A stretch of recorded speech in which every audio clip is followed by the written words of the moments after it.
Hello and welcome to the latest episode of the Responsible Edge podcast with me, Charlie Martin. As a reminder, the Responsible Edge is a show about business practices that not only achieve results, but do so with integrity. So on today's show, I was delighted to be joined by Alex Fahey. Alex is the head of sales at Clear Channel International, who are obviously a huge player in the out-of-home media sector. And it was a really, really interesting conversation that I had today with Alex around kind of two key pieces of research, one by KPMG and one by PWC, that essentially looked at the out-of-home media space and really kind of some fantastic conclusions around its impact as an industry from an environmental perspective, but also an investment in kind of societal infrastructure. Which was a particularly interesting angle and conversation to have with Alex.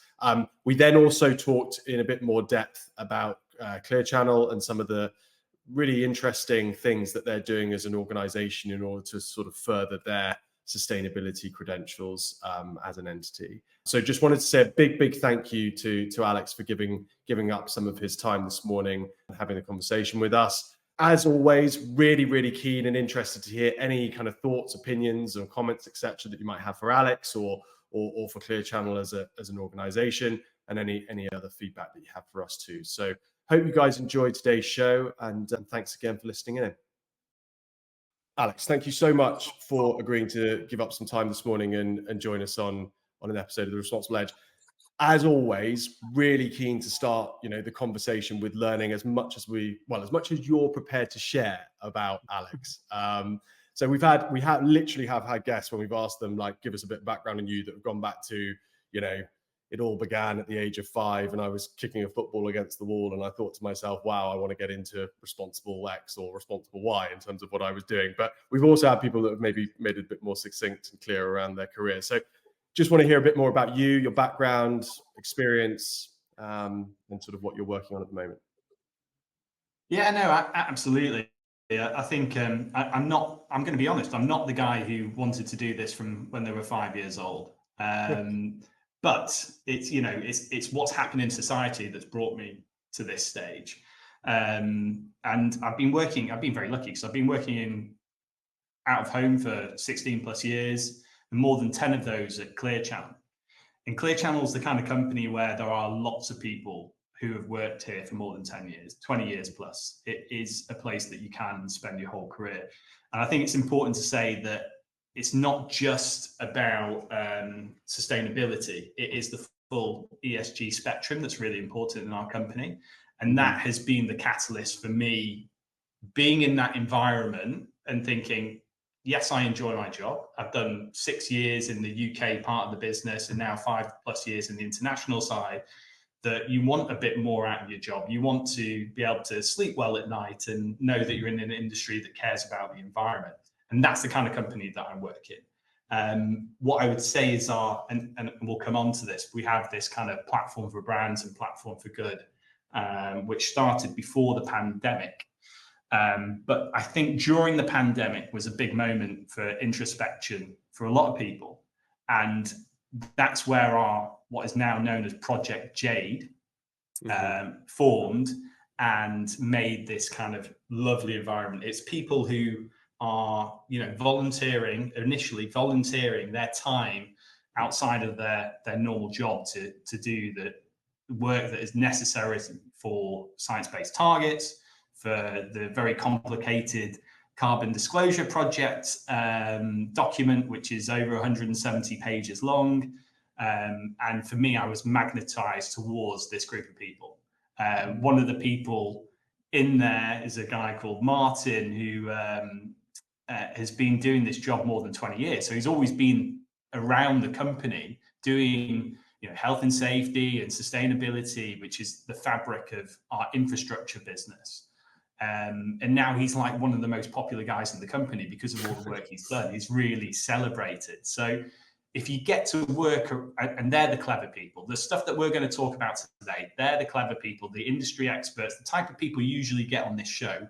And they're the people I've been magnetized towards. And where I think I come into this picture is the fact that I like taking complicated bits of data. So it could be behavioral science, it could be neuroscience, and distilling that down into salient points and taking that out to clients. Mm-hmm. And what has happened over the past kind of 2 or 3 years is everyone's suddenly looking at their own scopes and they're trying to measure them, and they're looking at their supply chains, which we form a part of, and they want to know those salient points really, really quickly. Mm-hmm. And that's what I've done. I've worked with this team alongside obviously a great marketing team and stuff like that, but looked at all this data and like, how do we distill it down to something that's really interesting? And that for me is where my passion has really come from within this space, because if you like data, there's a lot of it here, right? There's a lot to look at, and it can feel quite daunting at first. But once you start to lean into it and you break it down into the different scopes and stuff like that, it actually becomes quite, building block digestible, and you can start to map it together. So on the kind of spectrum of like, are you a climate denier to a full-on activist?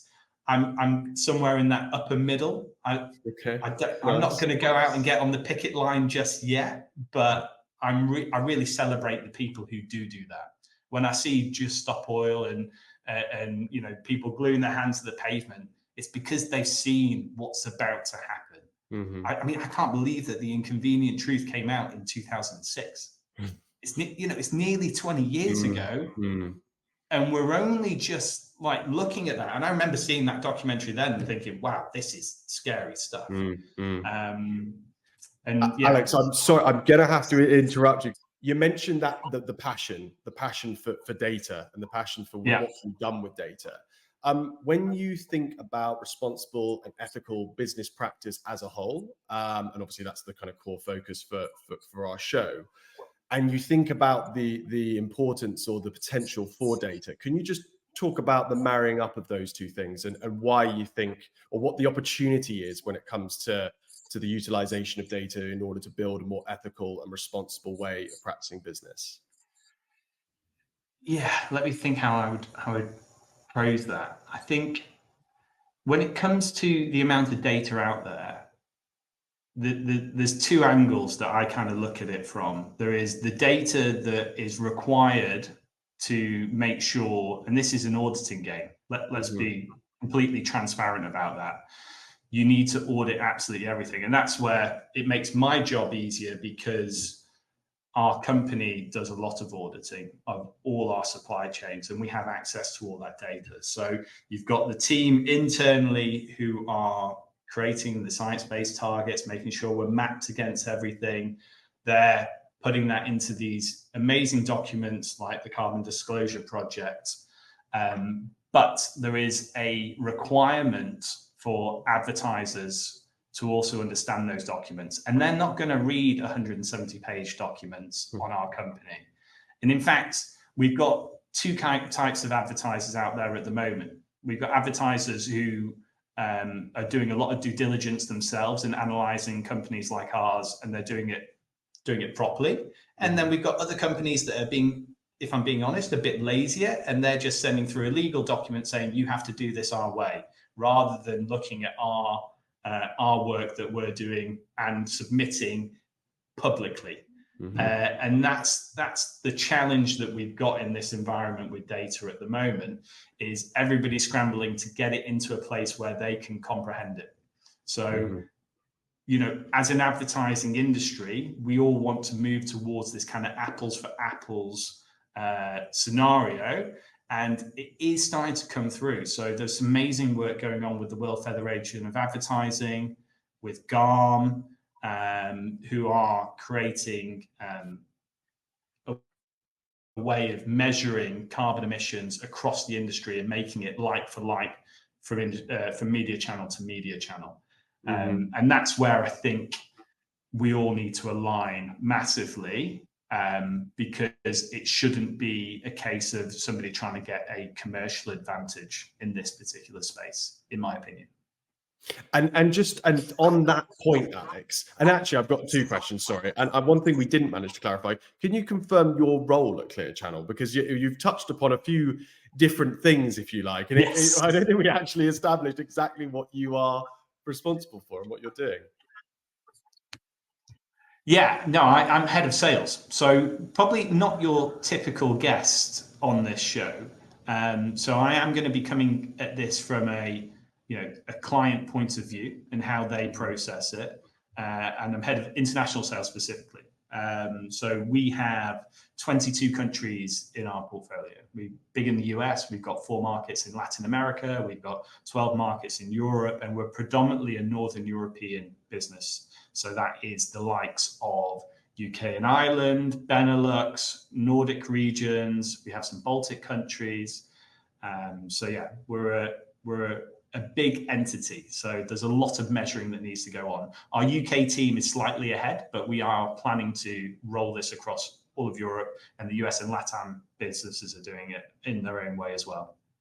And out of interest, just prying a little bit more back into you, and you've got this passion for data and for auditing and the impact that can have.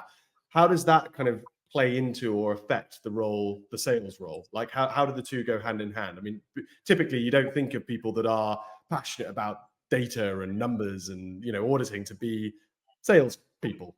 That would be a traditional thought, wouldn't it? That's a really good point, because in international sales, and this is very different to a domestic market, it is predominantly around strategy. So, for example, when it comes to sustainability, there's 2 main verticals that I deal with regularly, and that is your fashion and luxury clients and your FMCG clients, because they produce millions of products every year, right? So their supply chain is under massive scrutiny. The public expect them to stand for something in this space, and therefore the connection between me and those clients who are super important to us, who spend millions of pounds, dollars, or however you want to look at it across all our industries, they would rather be having a really in-depth conversation about sustainability at the moment than necessarily how many panels and what that reaches. And within these companies, they have very astute sustainability teams.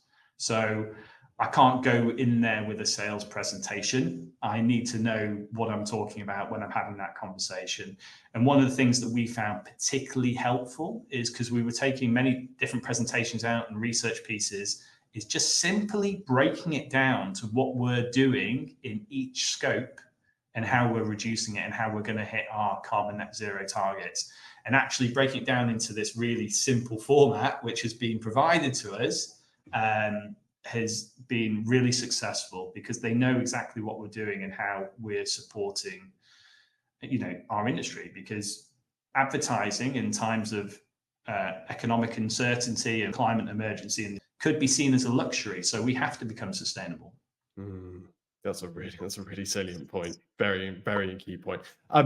Alex, that was absolutely brilliant. Thank you for indulging me in doing a little bit about you and a bit more about kind of your background and passions and enthusiasms. Let's move on and talk a little bit about the first key bit of research that we've obviously sort of been discussing or debating in the background before today's show. Would you mind just providing just an initial kind of overview for our listeners of the KPMG piece and what was sort of covered in it?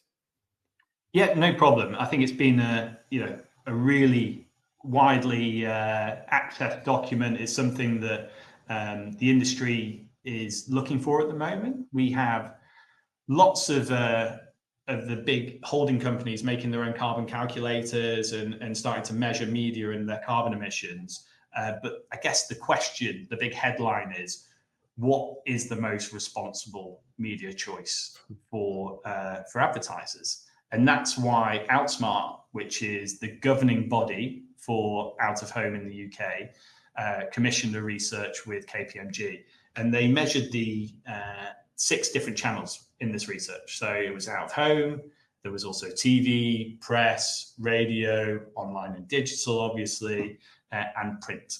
So those were the 6 main companies.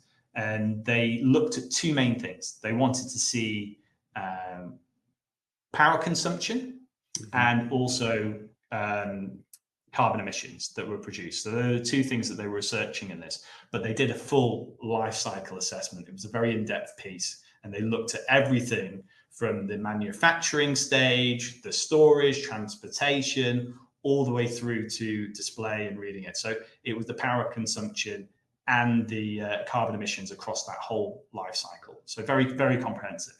And just to like skip through, this is a 12-page document, so I'm not going to take you through every single line. So we'll get straight to the good bit, which was the results. And out of home, in terms of power consumption, of the advertising pie represented 3.3%.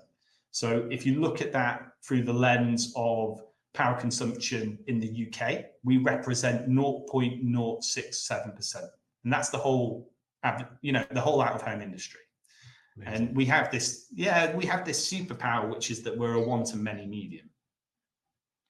Were you Alex? Can I just ask you on that? When I'll be honest, when I think Eva shared that document, the research piece with us, and we read through it, it was quite shocking to us. We in terms of OH and I mean, obviously you read into it and you begin to understand. Okay, there is some clarity around why this is the case, but for people that aren't in this space and not looking at it, I think it would be quite a shock to them to hear that OOH has got such a good position when it comes to kind of environmental credentials compared to those other forms of advertising. Was that a surprise? I mean, you're in the industry, so obviously it wasn't perhaps such a surprise, but has it been a real headline to be able to share with people that you're speaking to as clients, etc.?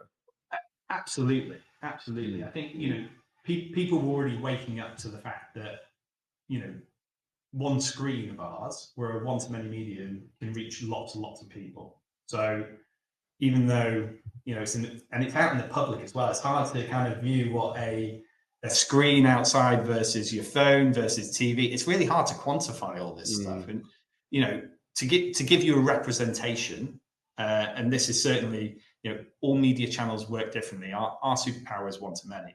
But per impression, out of home emits less carbon than all other media measured in that study.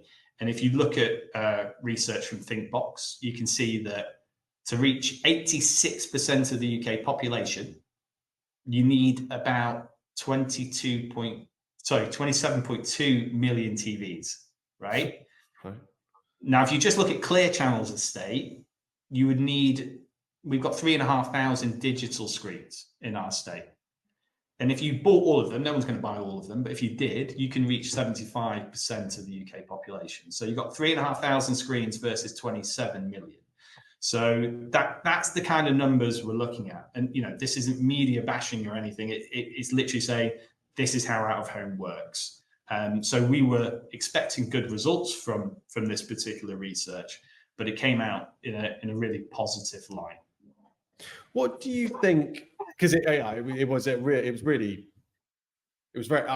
was delighted for you, if I'm honest. When I read through it, I thought this is absolutely fantastic from a Clear Channel perspective.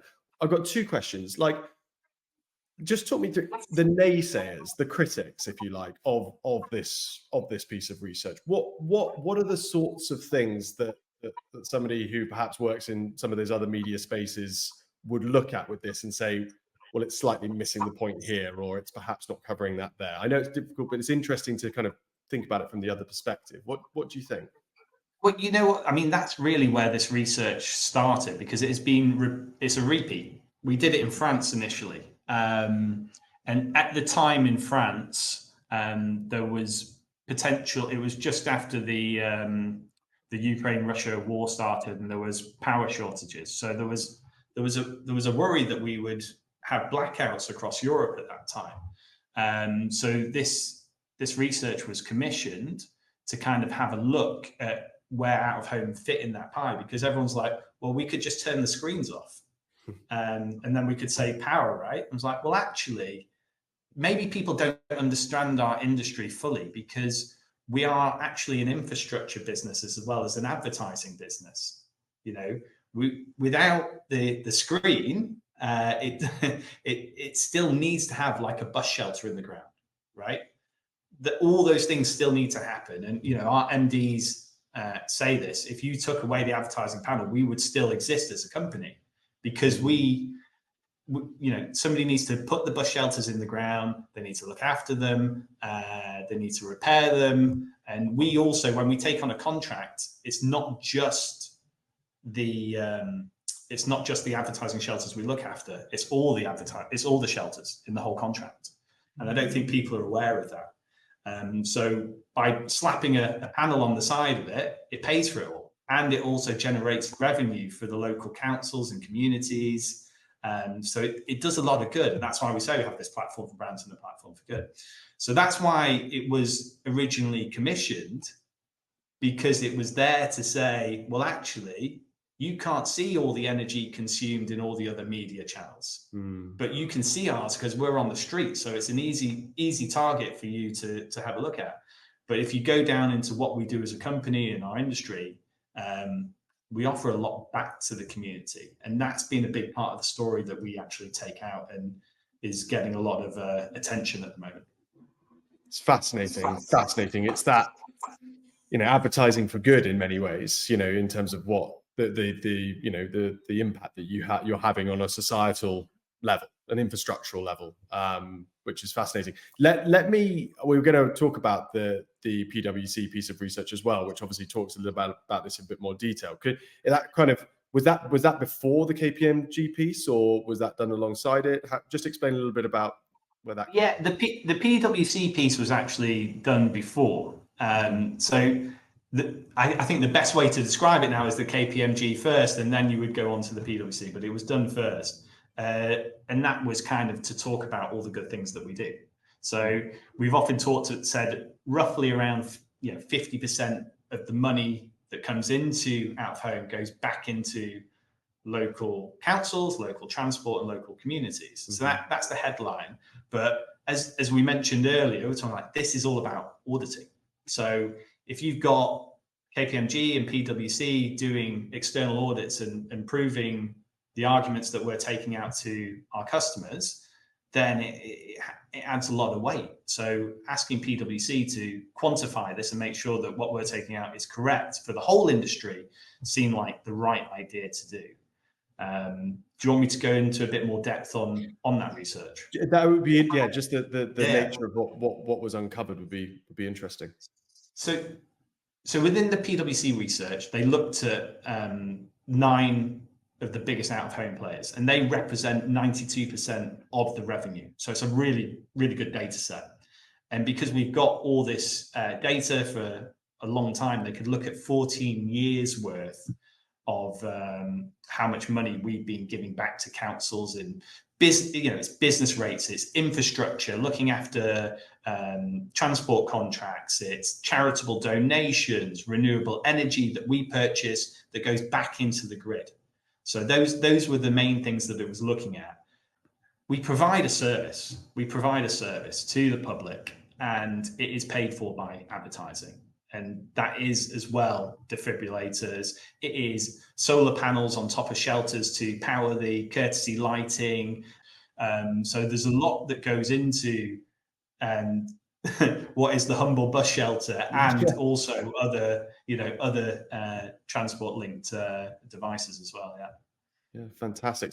So again, massively simplifying things here, but essentially the outcome from the 2 pieces of research are that from an environmental perspective, OOH stands up to any other form of media opportunity or channel fantastically well, brilliantly well. And as you say, the superpower being the one to many, and the impact that then has on your per impression, if you like, carbon contribution.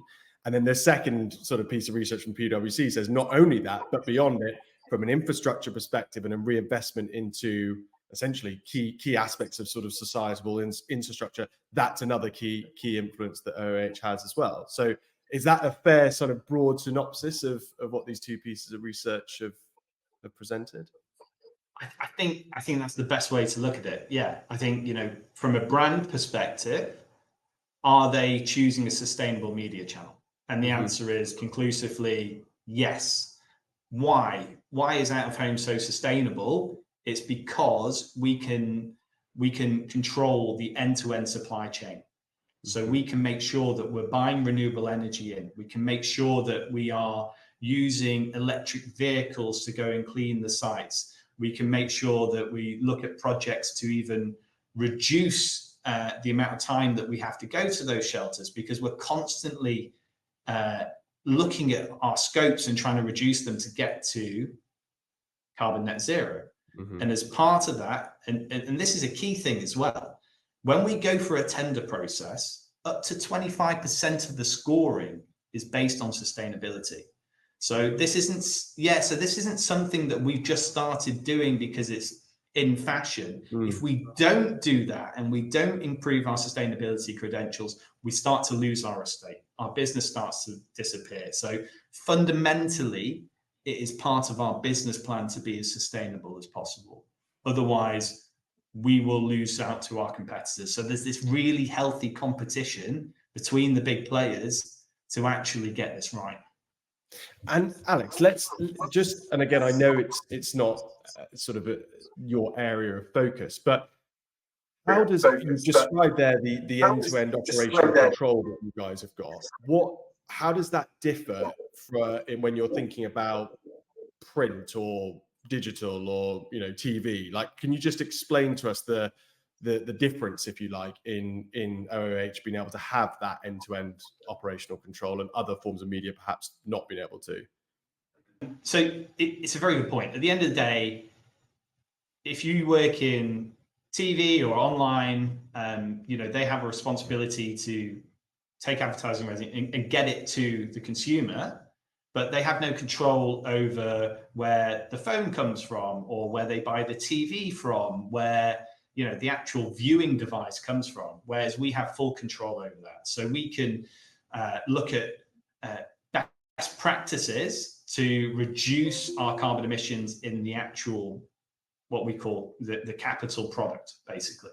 So putting the bus shelter in the ground, we can look at things like, can we use recycled aluminium rather than steel? What kind of concrete goes into the mix? What kind of glass that we use? Is it low carbon glass? Can we use recycled plastic for the seating? All these different things. So that's where we have the full control. And we have done assessments, life cycle assessments of all those parts of the unit. So that's the big difference, that we have that the infrastructure side of our business. Therefore, we all talk about circular economy and how we head towards that. And we have this opportunity within our particular channel to go into real depth and try and reduce these things, because we're including all of that in our scope 3 emissions as well. We're not hiding that, because you can just do your kind of business travel and certain things, or you can do everything. And actually our capital goods, the shelters themselves, is the biggest single thing in terms of carbon emissions within our CDP report. And on that point, Alex, and I think it's fascinating to hear about the tender frameworks and the 25% of the evaluation going and looking at sustainability. What are the areas you've touched upon? Some really lovely kind of potential innovations and improvements that are going to sort of be occurring when it comes to out-of-home advertising and the sustainability of it. Can you just talk us through, like, getting your crystal ball out and thinking about the future and thinking about what OOH might look like in the future? Where do you see the big opportunities for growth and innovation and development when it comes to the sustainability of the media channel? It's funny because we can do the crystal ball stuff, but actually, because we've got such a long heritage, I can talk about stuff that's already happened as well, and we'll come on to the future. But one of the fascinating things for me is 10 years ago, all our classic sites, I've been at Clear Channel 10 years. So if you go back a bit further than that, when there wasn't even any digital panels in the ground, and we were powering it with fluorescent bulbs. I don't know the exact wattage, but it's something around 400 watt. I remember Martin, who I mentioned earlier, our sustainability guy, explained this to me. So we're using 400 watts, and we've now converted all of those shelters to LED lighting. So we had to work with Philips to do this, to make bespoke bulbs for our screens. And that reduced carbon emissions by 60%.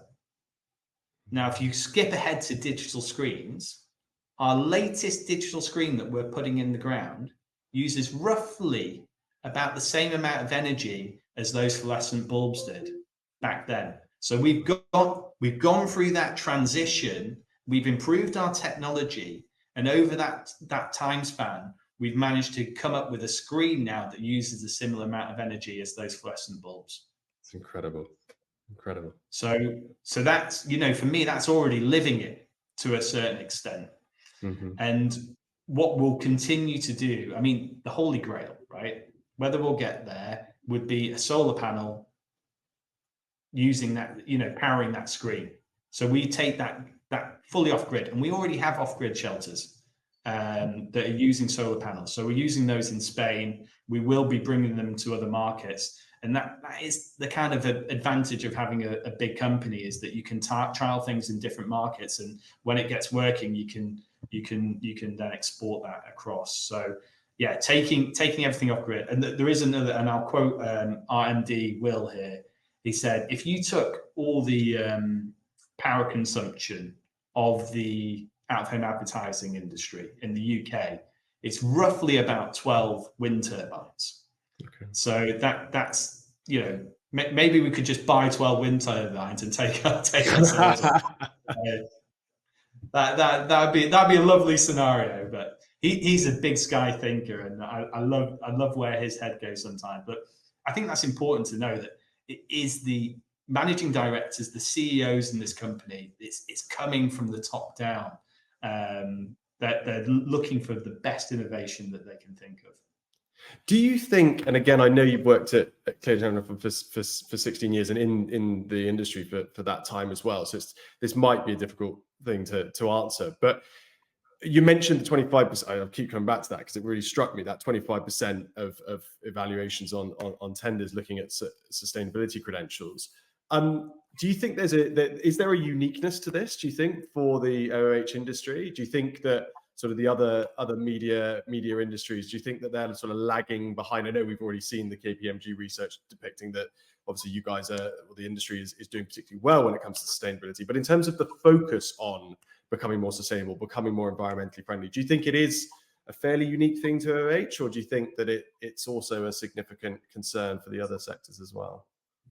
No, actually, I think every industry I'm seeing, there are players who are ahead and players who are behind. But I'm seeing lots of media owners who are doing really well in this space. So I think ITV have got a fantastic CDP report and score, and they're doing everything within their vertical to be as sustainable as possible. So there's loads of North Stars. I think where out of home stands out, and what gives us a bit of an edge in this particular journey, we're talking about advertising and all the different things.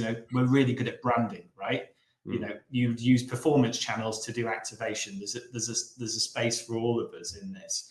Is that we have this control over our supply chain. The fact that we work intravenously with councils to generate revenue and also keep people safe on the street is something that is unique to us. We fund transport and councils and the public, whereas TV's job is to do entertainment.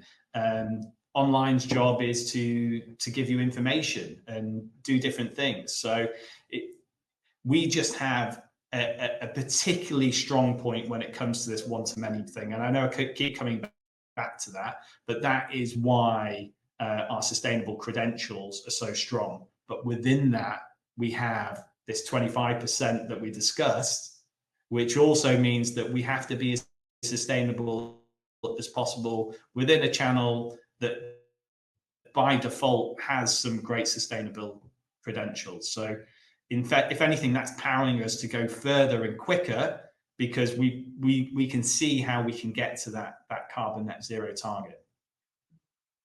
Fantastic, Alex. That was brilliantly described and explained. You've mentioned Ad Net Zero a few times during the call. Can you just? I think it's a really interesting movement and an organization. Can you just explain a little bit about your involvement with them and ultimately what they're helping Clear Channel to sort of aim to achieve? It's pretty much in the name, but it'd be good to hear from a bit more about your experience with them.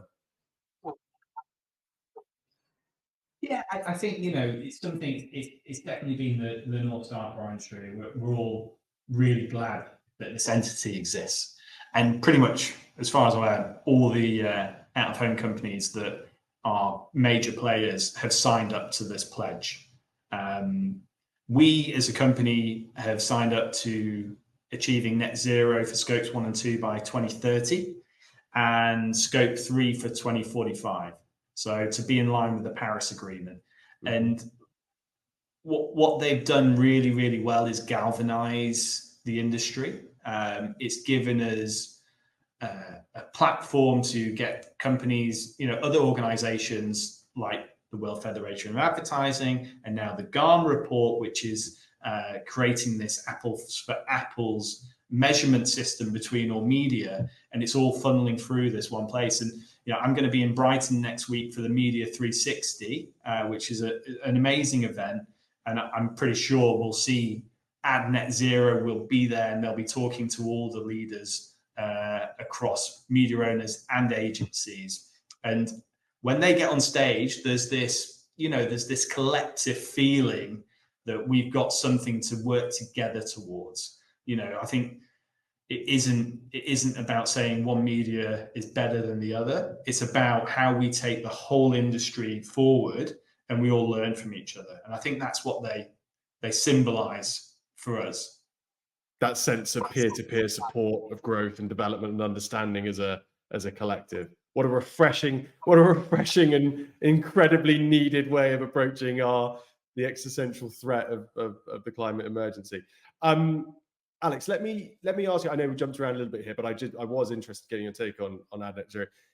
Talking a little bit about Clear Channel now, and these pieces of research have been conducted and they've been done, and they've provided this really, really compelling argument from both the environmental perspective and the sort of infrastructural development perspective of OOH, even easy for me to say. In terms of for Clear Channel and your position within the kind of global market, what impact has this had, and how has this enabled you as Clear Channel to kind of position yourselves both against other media channels, but equally against sort of other competitors within the out-of-home space too?